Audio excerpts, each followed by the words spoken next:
Армысыздар, бұл городские легендайдың 3-ші сезоны. Бір шама уақыт бойы ештеңе шығармадық, өте ұзаққа кеттік. Оның да бір себептері болды. Шыны керек, айтатын ештеңе де қалмады деп ойладық. Бірақ көбісі қоймай сұраған соң, ешкімнің көңілін қалдырмай шығарайық деп шештік. Бүгінгі айтылатын оқиға қала ішінде кезінде кеңінен көп айтылған легенданың бірі. Ол ұзын қол аяқты мақұлық жайлы. Осыған орай бір оқиғаны айтып берейін. Бір күні бір үйдің жалғыз кішкентай 10 жасар қызы ауырып қалады. Дәрігерлер оны ұзақ емдеп, түрлі дәрі-дәрмек қабылдауға мәжбүрлеген. Бірақ қыздың жағдайы нашарлап кеткен. Қызға ешкім ештеңе айтқан жоқ. Бірақ қыз кішкентай болса да ересек адамдар сияқты ойлайтын, және ол жақын арада өлетінін болжады. Бір күні түнде қыз бөлмесінің ең қараңғы бұрышында көлеңке пайда болды.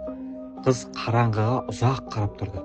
Бірақ сонда не бар екенін әлі көру мүмкін болмады. Оған бұл ұзын жіңішке аяқтары бар өрмекші сияқты көрінді. Содан кейін таңғыш киген ежелгі мумия сияқты шүберекпен оралған адам болып көрінді. Кейде қыз басын иіп, оны бақылайтын үлкен қисық тұмсықты құсты елестететін. Көздері өте үлкен ақ. Кішкентай қыз күніге анасынан мен өлемін ба деп сұрайтын.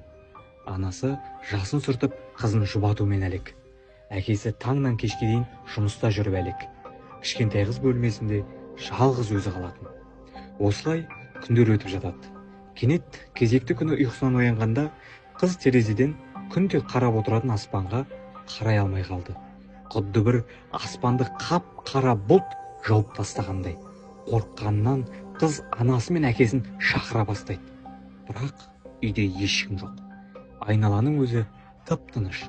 Құдды бір ұйықтап жатқан кезінде бүткіл қала болып көшіп кеткен секілді. Ешқандай адам, ешқандай жануар да, ешқандай тіршілік иесінің дауысы да шықпайды. Тек қана тыныштық. Қыз далаға шығып, жан-жағын іздеп көреді, бірақ ешқандай нәтиже жоқ. Кенет аспанды қызғылт түс иелей бастайды. Қыз аспанға қарап тұрған сол еді, бір түрлі дауысты естиді. Үлкен қабатты үйдің жоғарысына қараса, ұзын қол аяқты бір мақұлық қарап тұр екен. Қыз қорыққаннан қаша жөнеледі. Әлгі мақұлықтың дауысы бүкіл әлемді алғандай өте қатты дауыс шығарады.